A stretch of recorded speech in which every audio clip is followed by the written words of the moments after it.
Welcome to the series What Jesus Meant. Hello, I'm happy to introduce you to the series of biblical messages by Dr.Valson Thampu titled What Jesus Meant.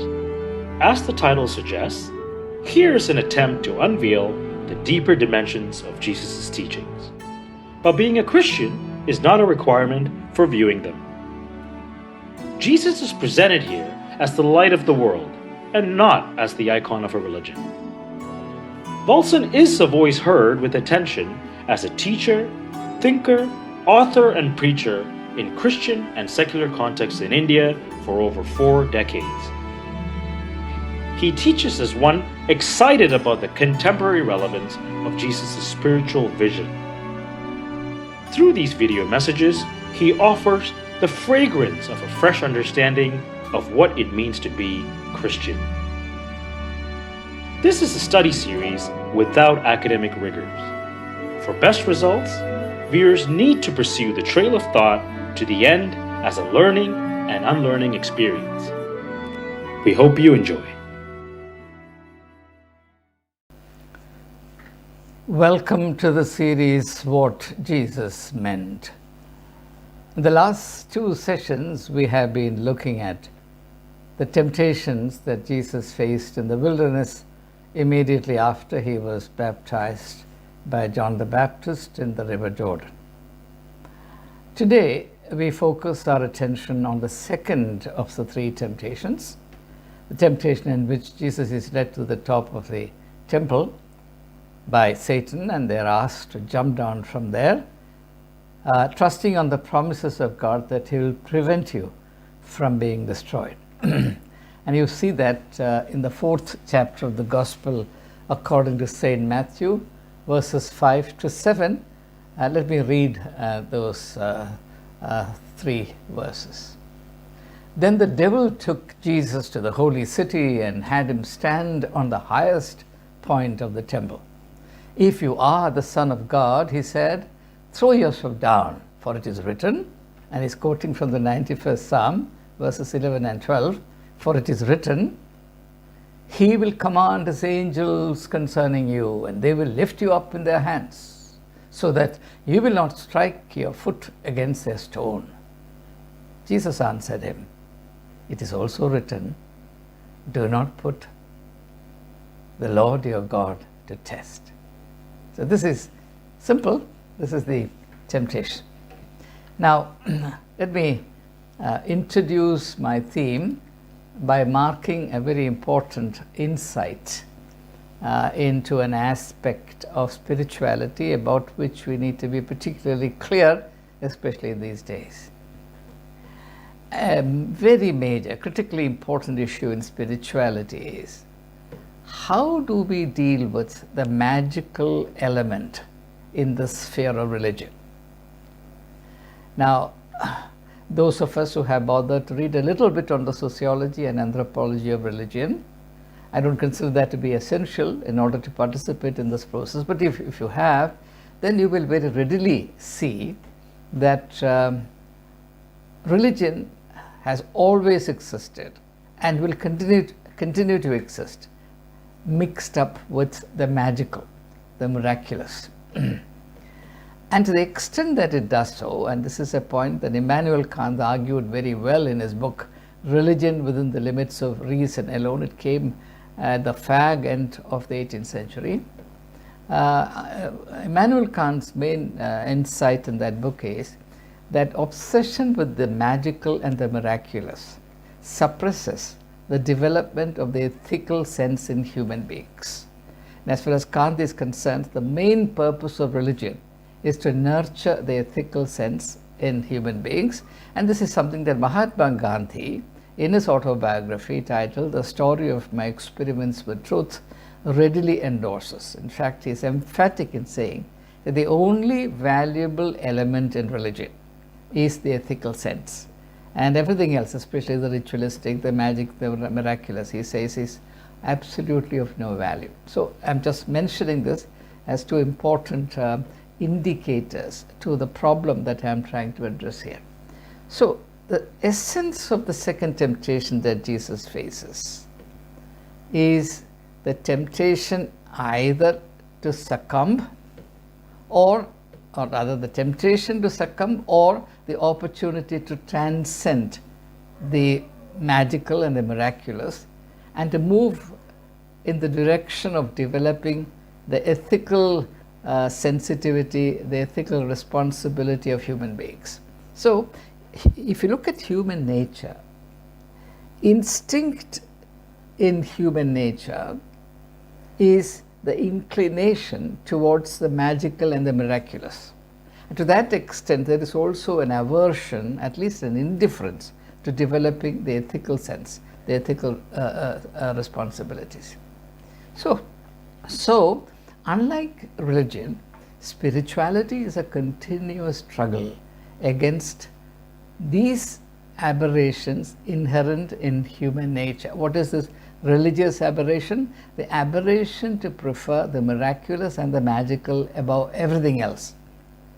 If the truth be told, if today Christians are called upon to choose between miracles and God, miracles and Jesus Christ, they will choose miracles. In fact, a vast majority of Christians take the name of Jesus Christ only because he is projected to them as a miracle worker. If Jesus is presented to people as an ethical ideal or a fountain spring of ethical insights and ideals, they would be completely indifferent to him. I have no doubt at all about this. So, we have to really become conscious of this key problem in religion, and all religions are the same in this respect. They all attest to the human inclination to depend, if possible entirely, on magical solutions, miraculous solutions, rather than develop themselves and become adequate to the challenges and opportunities that life presents to them. Now, consider, for example, the idea of healing. Most Christians think that the ministry of healing is exclusive to Christianity. That's simply not true. As a matter of fact, there is no religious tradition which has not developed alongside also a tradition of healing. Now, Hinduism has, for example, Ayurveda, right? Buddhism has the Buddhist tradition of medicine, so on and so forth. So, what about this healing, the healing ministry, and what are we to think of this? And particularly, we must address this issue in the context of the rising sort of popularity of miracle healing or faith healing and the kind of aberrations that this has thrown up in recent times. Now, the first historical thing, and I plead with you to follow what I'm going to present very carefully from now onwards to the end, if you really want to understand this issue, this very important issue, in some perspective. And I can assure you that if you continue to watch this video message to the end, you will receive the sort of insights that you have never experienced or encountered before. I'm not boasting. Please see this message through to the end, then you will realize. Now, the first thing I want to say, therefore, is a historical fact which nobody can deny, that healing existed even before Jesus practiced his ministry of healing. Now, consider a very interesting fact, which you and I see almost every day, or at least we see now and then. What is the symbol of the medical profession? The symbol of the medical profession that all Christian countries have accepted. It's a symbol of a staff around which the serpent entwines itself, or a serpent entwined staff. You've seen that. That's the symbol of the medical profession. From where do you think this has come? Any idea? Most people are under the impression that this symbol has come from the Bible. That is simply not the case. We'll see that presently. Okay. So, now, the first appearance of the serpent in the Bible is in the Garden of Eden, where it is not a healer, but it is a tempter. Of course, Satan disguised as the serpent. In the book of Exodus, when an epidemic strikes the people, Moses is advised by God to raise the image of serpent, and those who would look up to it would be healed. But that particular symbol is very surprising in so many ways, because there is no continuity from the serpent in the book of Exodus, a serpent in the book of Genesis, to the serpent in the book of Exodus. In the book of Genesis, it is a tempter, it is a destroyer of human felicity, human health, human happiness. And suddenly in the book of Exodus, it becomes a symbol of healing. How does this happen? Now, the answer to that, of course, must be sought. Don't get offended by historical facts. Unfortunately, I have to say this, Christians have become extremely intolerant of plain facts. Now, what is the fact of the matter? Now, the Greek god of healing was Asclepius. His name was Asclepius, Asclepius, Asclepius. I'm giving the spelling so that you can look up the reference. Just Google, you'll get all the information. Look up the Wikipedia, you'll get all the information, so that you know what I'm not talking in the air, right? So Asclepius was a Greek god of healing. And the interesting thing about Asclepius was that he was the suffering healer. That's very important from a Christian point of view. The wounded healer. I repeat, Asclepius, the Greek god of healing, was the wounded healer. Now, how did he come to be wounded? The story goes back to the story of Prometheus, who stole fire from the gods and gave it to human beings, for which he was punished by the gods with interminable suffering. He was tied to the rocks in Caucasus, and vultures were made to prey on his liver, and the liver was constantly replenished so that there would be no end to his suffering. But then Asclepius, the god of healing, decided to stand in for Prometheus so that he could be liberated. So Prometheus, who invited suffering upon himself in order to serve the larger interest of humanity, is now healed by Asclepius. How? By taking upon himself the suffering of Prometheus. This is the idea of the wounded healer, the suffering healer. So Asclepius was punished by Zeus, the principal god of the Greeks, for what? For exercising his powers of healing to the extent that he was calling back the dead from the underworld. Now, this of course provoked the gods, because immortality is their exclusive preserve, right? So the punishment administered to Asclepius was that he was shot with a poisoned arrow. Now, Asclepius could very well have removed the poisoned arrow and healed himself, but he chooses not to. He suffers for the sake of humanity. These are all very profound mythological patterns. So the text that we read in Isaiah chapter 53 verse 5, by his wounds we are healed, has its echo in the non-Jewish world. And this is something that I'm very keen to emphasize, because these are all patterns common to humanity. We are from birth onwards, we are made to believe that this is something exclusive to Jews and exclusive to Christians. No, we are all human beings. End of the day, for God's sake, please understand, we are human beings, and as human beings we share the same predicament, the same condition, the same destiny. Of course, within that, there is the choice to accept God or not to accept God, to lead a virtuous life or lead a wicked life. All that is true. But the common framework within which we have to live our life in this world is shared by all human beings, and therefore you must expect these patterns to be present in the thinking, in the imagination, in the spiritual thirst of people other than Christians and Jews. Right. Now, I said that Asclepius was the Greek god of healing. And in many parts of Greece, there were temples dedicated to Asclepius. And the most important temple, the most famous, the most sought after temple, was a temple in a place called Epidaurus. Epidaurus, right? People from all over Greece, and in fact from beyond Greece, flocked to this temple of Asclepius in a place called Epidaurus. Now, the main functionary in this temple of Asclepius Epidaurus was called Therapeute, Therepeute,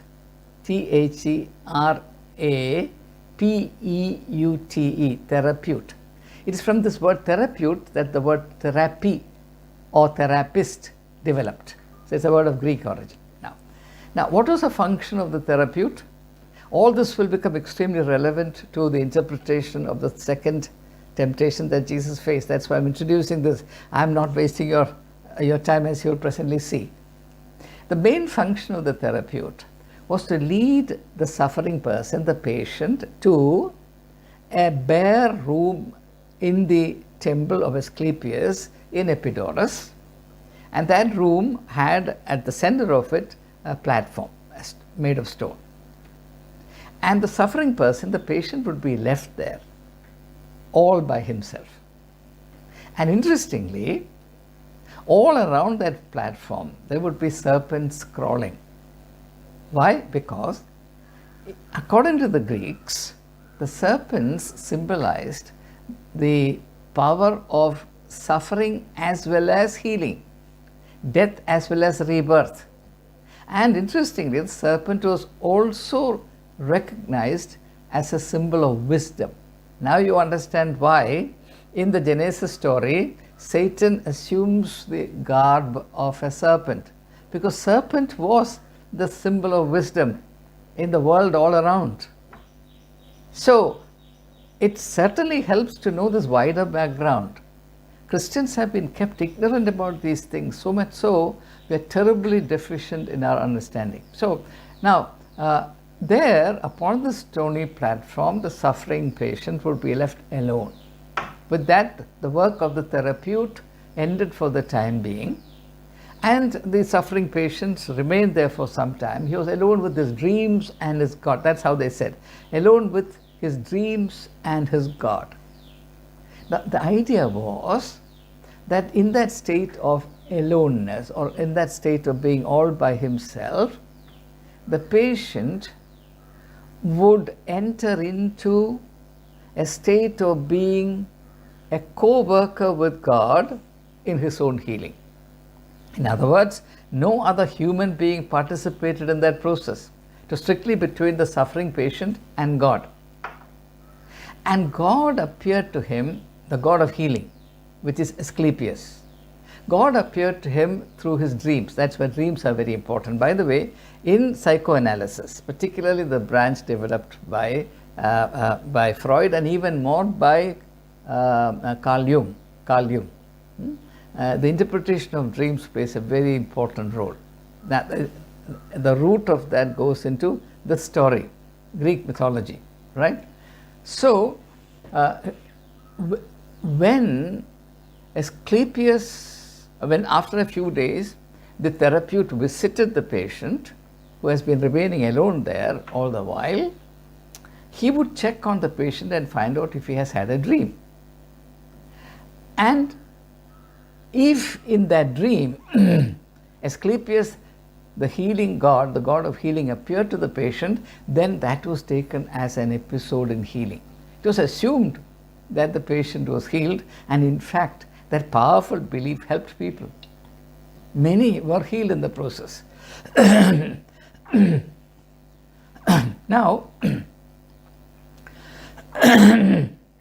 please understand that in this process, the patient who is to be healed became a co-worker with the God of healing, who was Asclepius.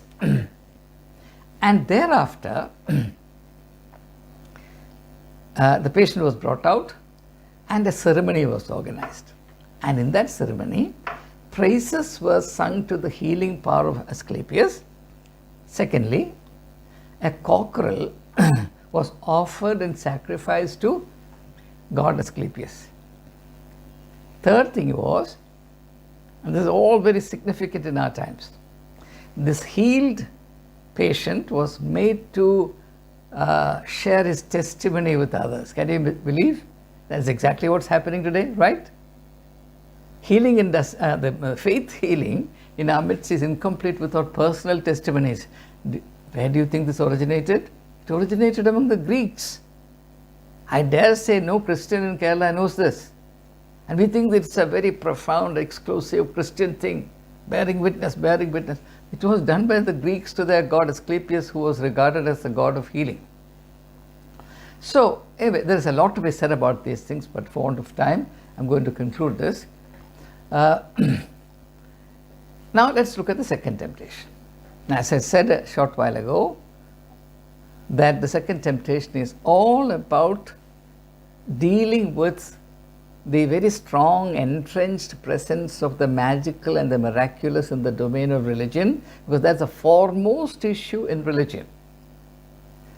What prevents religion from being spiritual is the domination of the magical and the miraculous, which denotes the ascendancy of the selfish and personal interest of the so-called believer, who thinks of religion only in terms of personal gains, personal advantages, some personal benefit. So, the first thing you have to remember here is that Satan has a free access to the temple. There are many people who think that inside the church they are safe from the proximity of Satan. It's exactly the opposite. Now, let's look at a biblical episode to understand this. The Bible very clearly says that just before Judas betrayed Jesus with a kiss, Satan entered him. But please ask, from where did the Satan come?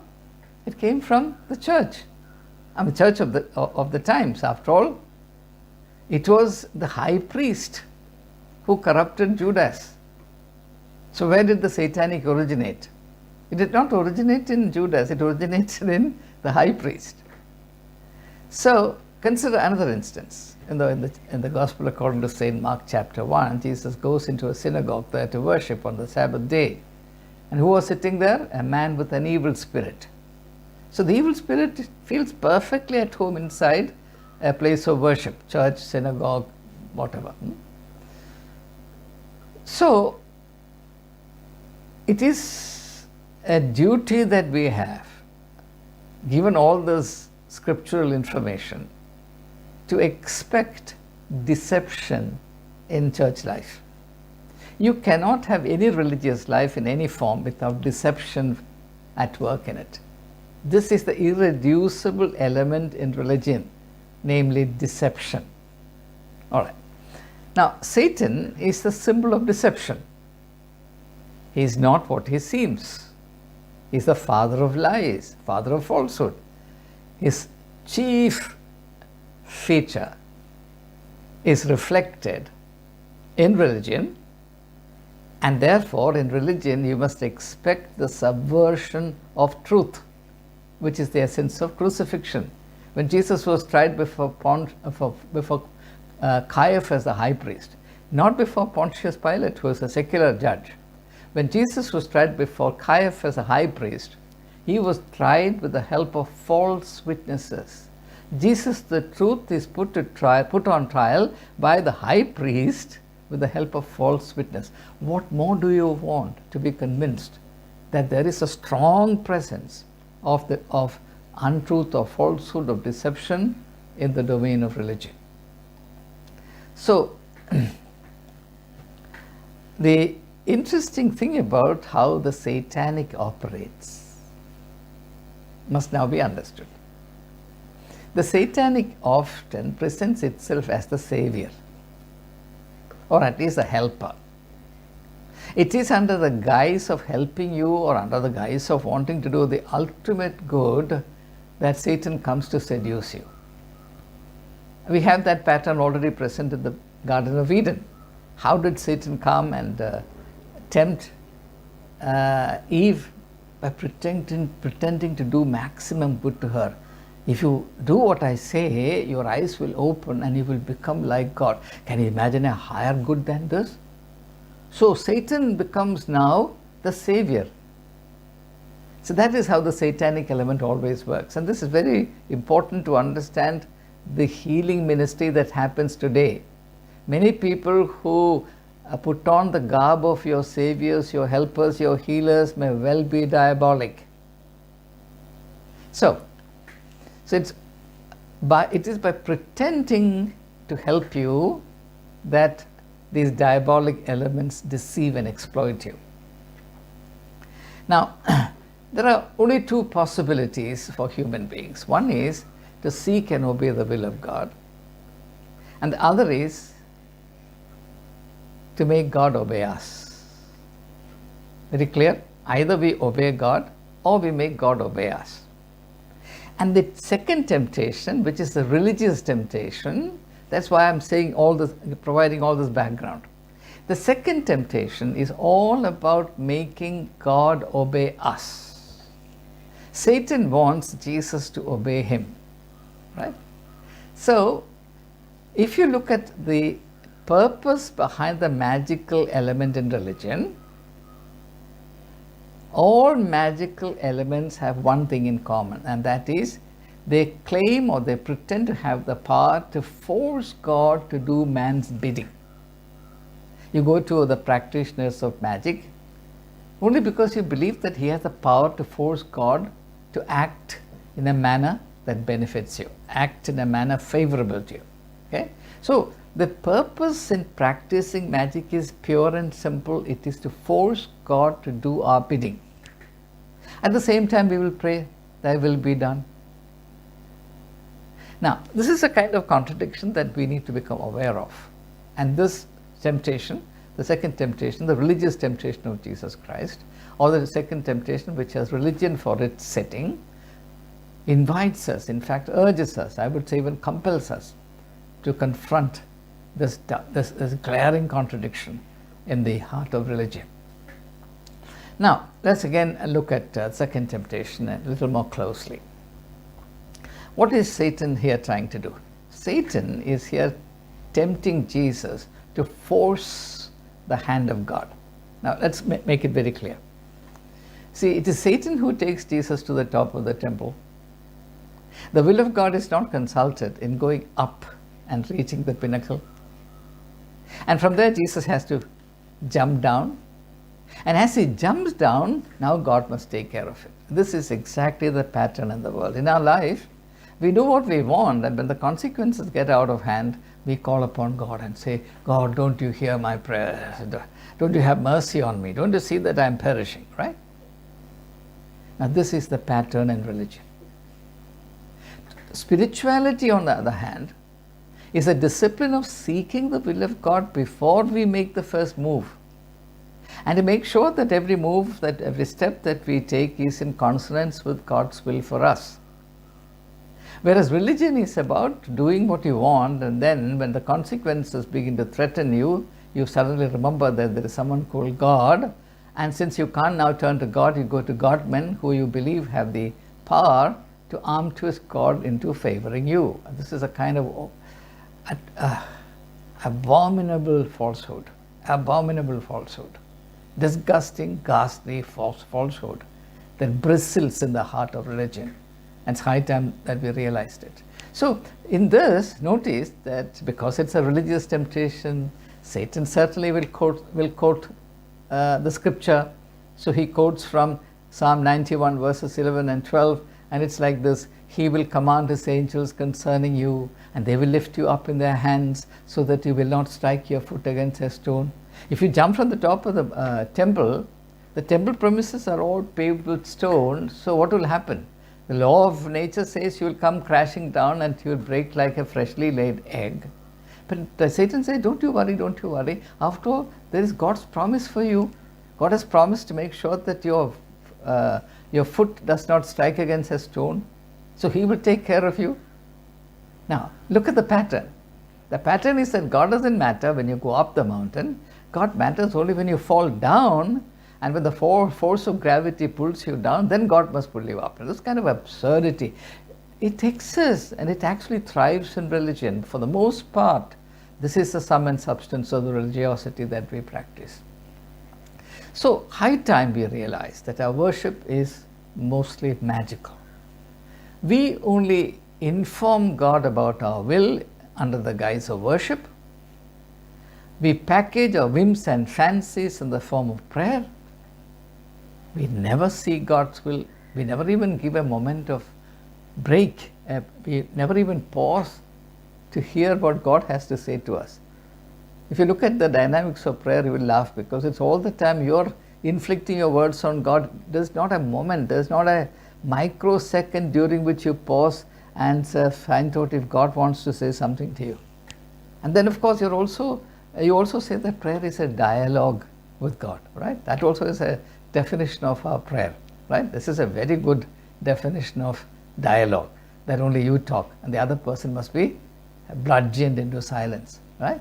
And all this kind of, what shall I say, obscenities. This is a kind of religious obscenity. All these things exist in religion and we are very comfortable with this. So, now I have to say something which is of extremely, which is of practical importance of the extreme kind. I need to say something about parenting. Our children do to us what we do to God. I repeat, our children do to us what we do to God. What is it that we do to God? I've been saying that all this while. We are experts in arm twisting God to do our bidding. What do our children do to us? They do ditto, exactly the same thing. And we are so helpless before our own children. Why? Because we have turned them into our idols. We have never inculcated in them the spiritual grace to obey their parents. In spite of the profound insight in the 10 Commandments that it's good for children to obey and honor their parents. It's a great source of blessing, incomparable source of blessing, right? But we never allow our children to experience the beauty and the power of it. So, therefore, the best that parents can do to avoid spending the evening of their life in old age homes or in heartbreaking neglect at home, children having no time at all to even make a phone call to find out how parents are faring, the best that parents can do for themselves is to develop in family life a culture of obeying God. I'm sure of one thing. A child who grows up in a home where seeking the will of God and obeying it is a priority will continue to obey and honor his or her parents till they breathe their last, and perhaps even beyond it. I have no doubt about it. And therefore, this is something that I want to commend with all the force I can muster to parents, not just Christian parents, parents anywhere, everywhere in the world. At least as a matter of inspired self-interest, you should try this out. It's much better that we inculcate the discipline of obeying God and therefore our children obeying us, which is good for them, than our obeying our children and ending up in old age homes and perishing in utter neglect, tragic neglect. So, the fate Jesus has suffered at the hands of Christians is precisely the fate that Christians are suffering at the hands of their children. Now, suppose Jesus had succumbed to the temptation that Satan proffered to Jesus, and he jumped from there. Yeah, God would have protected him. Do you have any doubt about it? I don't have. God would have. But there is a problem. The problem is not that Jesus would have crashed like an egg. That's not the issue. The issue is Jesus would have been spending the rest of his life jumping up and down the temple. And Jesus would have been jumping to the will of the high priest.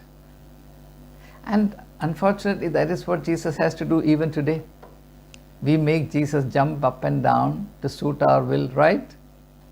And especially the will of our Christian godmen and women. The moment they say something apparently in prayer to God, to Jesus, he has to jump up and down and do their bidding. That's the kind of Christianity we have developed. We don't realize that all this goes back to the second temptation of Jesus Christ. And the reason I said something about the healing ministry is that it is in the context of the so-called healing ministry that this aberration reaches its climax. That's why we need to develop a perspective on healing ministry. One thing is very clear, and it should be clear to all people. The miraculous is sure to be misused and abused.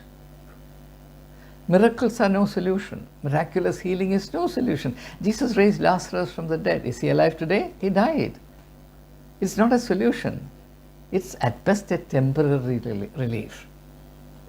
Jesus healed many people of their illnesses. Illnesses still abound in this world. So that's not the solution. God has given us the ability to seek solutions through our growth and development. Suppose, for example, we have just emerged, we have barely emerged from COVID-19 epidemic, right? Now, interestingly, all the very famous, potent, powerful Christian godmen and women who are experts in healing people of any disease, real or imaginary, suddenly disappeared, vanished like snow under the noonday light, under the noonday sun. Not a single person was visible. But now that COVID has gone, they've all come back with their baggage and they have resumed the industry in full force. So, what is it that has actually helped us in this context? It is the production of a vaccine or many vaccines, right? Now, suppose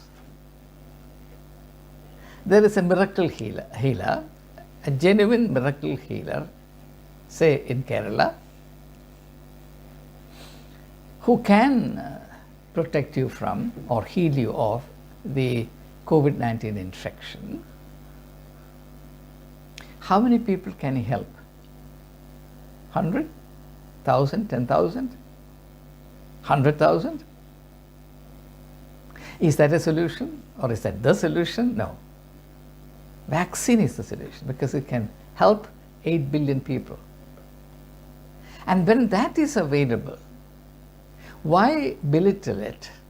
After all, it's using God-given faculties that human beings create these things. We are creators only because God is a creator. God is the creator. And it is God who has imbued us with the power of creativity, without which we wouldn't have achieved any of these things. And why do we despise these things? And why do we believe that only the miraculous solution is godly? I would argue that craving for miraculous solution in spite of the alternate provisions that God has made is thoroughly ungodly, utterly ungodly. So long as we remain in bondage to these unspiritual ideas, the roots of which exist in magic,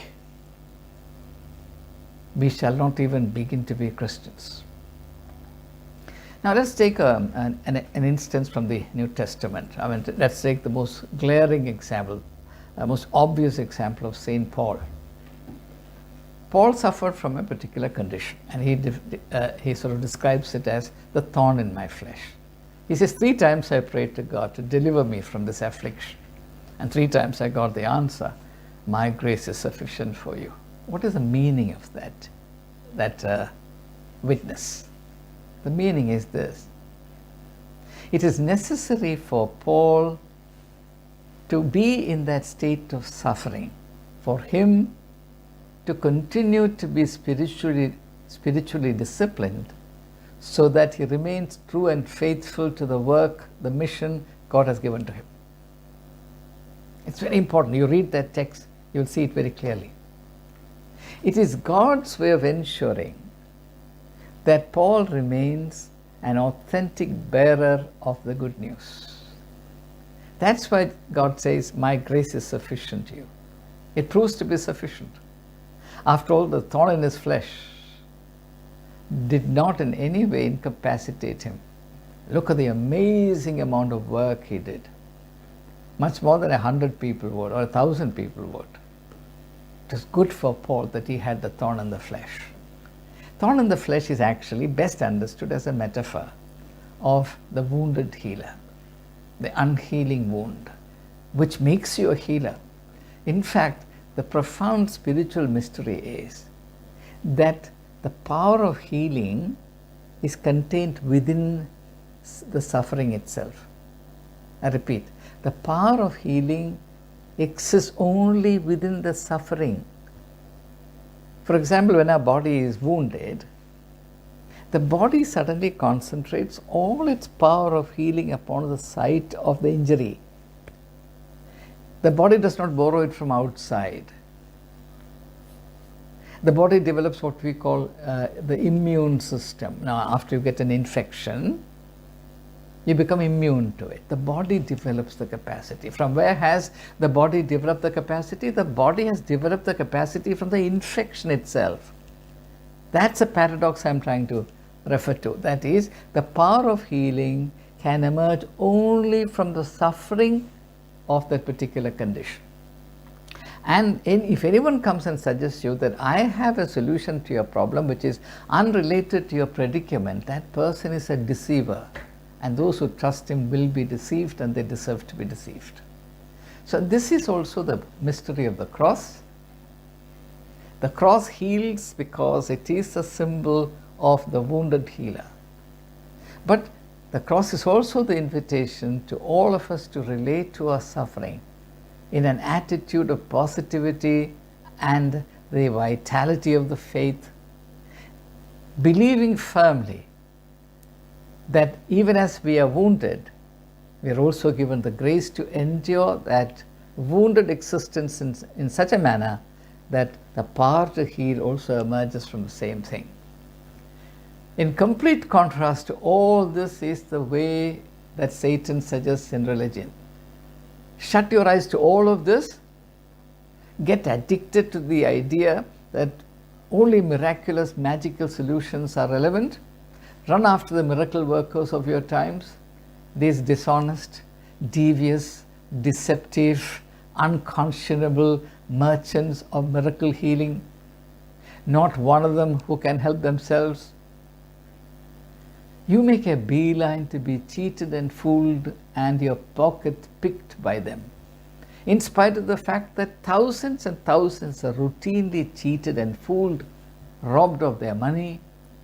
This industry of deception continues, and in fact it gains in intensity. And in the midst of it all I can do is to quote the inimitable words of Jesus Christ, which is how the second temptation ends. And I'm going to say that words slowly, prayerfully, meditatively. Jesus said to Satan, "Do not put the Lord your God to the test." I say that again. Do not put the Lord your God to the test. Thank you.